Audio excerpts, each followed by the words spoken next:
Assalamualaikum dan salam sejahtera kepada anak-anak. Sebelum ni kita dah belajar mengenai tajuk Peirce Unit 1 dan sekarang kita akan teruskan pembelajaran kita untuk tajuk Unit 2 Pemakanan. Jadi kita tengok pada standard pembelajaran pemakanan ni adalah memahami fungsi dan kepentingan makronutrien iaitu karbohidrat, protein serta lemak, memahami fungsi dan kepentingan mikronutrien iaitu mineral serta vitamin, menganalisis pemakanan yang sesuai berdasarkan makronutrien dan mikronutrien untuk menangani obesiti serta kurang berat badan, dan terakhir sekali menilai kepentingan pengambilan makronutrien dan mikronutrien mengikut keperluan. Okey, kita tengok pada muka surat ni 178 ni, apa yang diterangkan mengenai pemakanan ni adalah pengambilan makanan sihat dan selamat berdasarkan makronutrien dan mikronutrien mengikut keperluan adalah amat penting. Selain itu, pemakanan sihat dan selamat dapat menangani obesiti dan mengurangkan berat badan.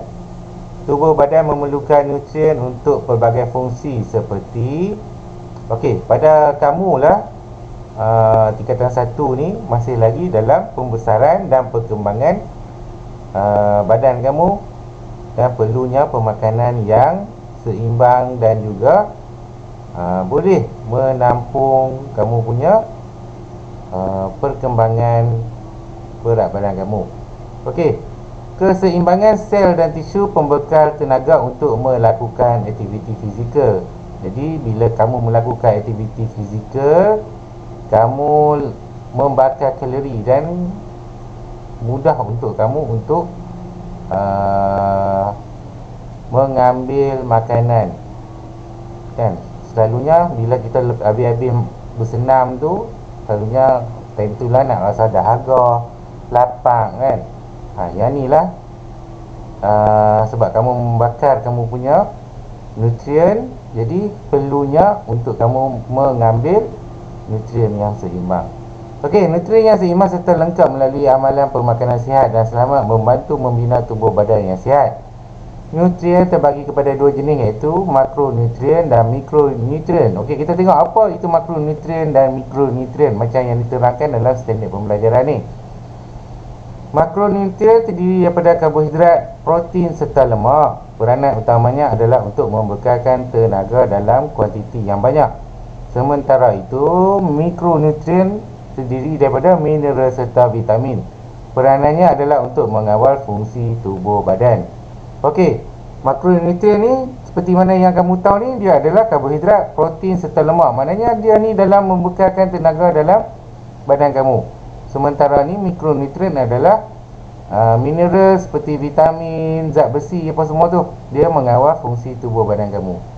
Okey, kita tengok pada fungsi dan kepentingan makronutrien dan mikronutrien. Okey, amalan pemakanan sihat dan selamat perlu menekankan pengambilan makronutrien dan mikronutrien mengikut keperluan. Fahami kepentingan pengambilan makronutrien dan mikronutrien mengikut keperluan berdasarkan jadual di bawah. Okey, kalau tengok pada nutrien ni, karbohidrat ni apa dia? Makronutrien karbohidrat makronutrien, protein makronutrien, lemak makronutrien, mineral ni adalah mikronutrien dan juga vitamin adalah mikronutrien. Okey, jumlah sajian 6 hingga 11. Okey, fungsi dia membekalkan tenaga yang diperlukan oleh tubuh. Karbohidrat memanglah, contoh macam nasi, roti, yang kamu makan roti canai kan, yang inilah menggunakan gandum, itu adalah membekalkan karbohidrat. Kemudian berlebihan, pengambilan lebih daripada yang diperlukan tubuh adalah kebiasaannya gula dalam darah meningkat, kemudian berlakunya diabetes, kemudian obesiti. Diabetes ni adalah kencing manis. Okey, kekurangan pengambilan karbohidrat ni adalah malnutrisi, iaitu kuruslah, lesu, lemah, tidak ada tenaga, gangguan metabolisme otak, kemudian kelaparan. Okey, protein 2 hingga 3 sajian. fungsi dia membina sel tubuh badan. Kemudian kalau ambil berlebihan, berlakunya gangguan ginjal, iaitu pada buah pinggang kamu. Kemudian beban kerja hati. Maknanya bila kamu mengambil protein ni, beban pada hati kamu untuk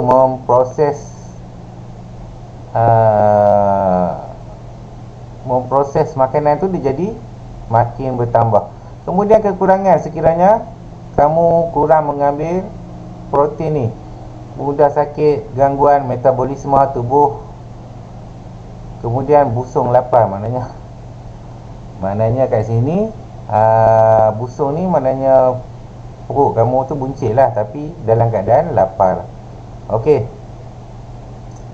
Kemudian kita tengok pada lemak ni, nutrien dia, jumlah sajiannya kadar yang sedikit. Maknanya dia tak merekomenkan untuk mengambil contoh satu sajian ke dua sajian kan, tapi dia kata kat sini kadar yang sedikit.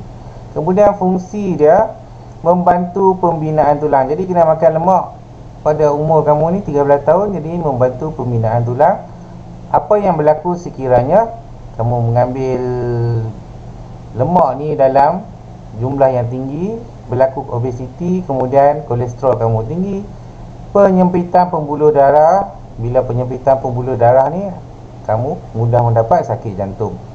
Okey, kita tengok kekurangan sekiranya kamu mengambil lemak ni. Kekurangan vitamin yang larut dalam lemak A, D, E dan K. Penurunan daya tahan tubuh, kurang bertenaga.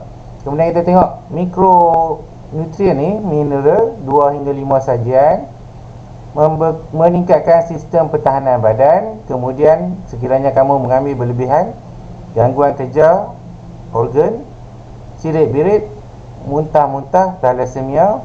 Kemudian sekiranya kurang mengambil zat mineral ni, gangguan metabolisme tubuh, kurang zat besi disebabkan penurunan konsentrasi dan IQ, mudah jatuh sakit, hilang nafsu makan dan cirit-birit. Bukan air mineral lah, mineral yang terdapat dalam makanan tu. Contoh macam sayur-sayuran lah, buah kan. Kemudian kita tengok mikronutrien ni, vitamin, bagi vitamin 2 hingga 3 sajian, meningkatkan sistem pertahanan badan, fungsi dia. Kemudian sekiranya kamu mengambil berlebihan, vitamin yang tidak larut dalam air atau larut dalam lemak boleh membebani hati, berasa mual, muntah. Kelebihan vitamin A boleh mengakibatkan kekejangan. Jadi sekiranya vitamin A ni kamu ambil berlebihan, boleh mengakibatkan kejang. Okey, kekurangannya sekiranya kamu mengambil vitamin pada ni kurang lah. Vitamin A ni gangguan pada mata, vitamin C ni dia boleh berlakunya sawan. Okey, ni jadual ni sumbernya daripada Nutrient for Health, Fitness and Sport. Okey. Kita tengok muka surat seterusnya. Okey.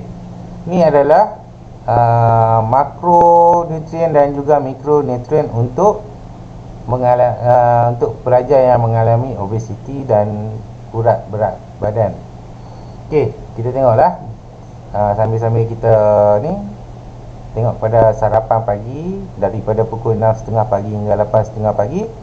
Pengambilan susu atau Milo dan juga emping jagung. Kemudian ni lah sarapan pagi macam biasalah, untuk membantu menambah tenaga dan membekalkan tenaga sebelum memulakan rutin harian. Murid perlu mengambil sarapan pagi bagi membantu proses pembelajaran di dalam kelas. Okey, kemudian minum pagi pukul 10 hingga 10.30. Roti dengan mentega, keju, telur dadah ataupun kacang merah, kemudian soya. Minum pagi disarankan mengambil snack ringan. Pemilihan snack yang sihat terdiri daripada makanan yang rendah kalori tetapi tinggi kandungan nutrien. Kemudian makan tengah hari pada pukul 12 tengah hari sampai pukul 2. Nasi, roti, ikan, ayam, keju. Yang ni pun ni dah berasaskan karbohidrat lah, nasi lah. Kemudian ada protein tu, ikan, ayam, keju, tahu, salad, kentang, sayur, buah-buahan yang mengandungi kalori yang tinggi. Kemudian kita tengok makan tengah hari membantu membekalkan tenaga kerana kita memerlukan tenaga yang banyak untuk melakukan aktiviti harian. Elakkan pengambilan makanan yang tinggi lemak, gula dan garam. Kemudian tengok seterusnya, minum petang pukul 4 petang hingga 5.30 petang. Apa yang kamu kena ambil? Susu ataupun sirap bandung, campuran kacang, roti bakar dengan madu, keju, kentang, roti gandum, buah hijau. Amalkan pengambilan makanan yang rendah lemak dan elakkan minum kopi dan minum tenaga. Kemudian makan malam pukul 6 hingga 8.30 malam. Nasi, pasta, mi, bijirin, keju, ikan ataupun ayam, yang ni karbohidrat, yang ni protein, jeli atau aiskrim, yang ni gula lah. Buah-buahan tinggi kalori seperti pisang, mangga, kurma dan jambu, batu, sayur-sayuran. Pasal apa pada pukul 6 hingga 8.30 petang ni kamu makan ni? Ada karbohidrat, protein, semua tinggi-tinggi ni. Gula, kemudian buah-buahan kalori tinggi, kemudian sayur-sayuran. Okey, pasal apa? Sebab bila waktu masa 8.30 ni, kalau contohlah kamu makan pukul 8.30, nak ke pukul 6.30 pagi ni pula adalah lama. Jadi perlunya makanan yang berat pada sini. Okey, makan malam perlu seimbang dan mengandungi protein, karbohidrat kompleks dan lemak tidak tepung. Kemudian kita tengok pada nadi ilmu ni, makronutrien terdiri daripada macam tadilah, karbohidrat, protein serta lemak.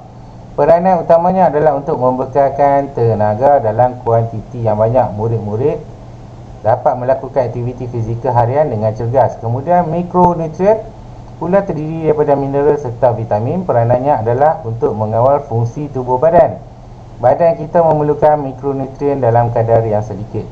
Kurang berat badan adalah keadaan yang berpunca daripada kekurangan zat makanan seperti vitamin, mineral, protein, karbohidrat, lemak dan serat dalam pemakanan seseorang individu. Kurang berat badan merujuk kepada seseorang yang mempunyai berat badan yang kurang daripada sepatutnya berdasarkan umur, berat dan ketinggian. Okey, jadi anak-anak, untuk aktiviti tajuk pemakanan ni, saya nak kamu untuk melukis piramid makanan, dan saya minta untuk kamu siapkan aktiviti ni pada hari Selasa nanti, dan kita akan ada aktiviti kuis lah bagi tajuk pemakanan ni. Okey, itu saja. Sekian, terima kasih. Assalamualaikum dan salam sejahtera.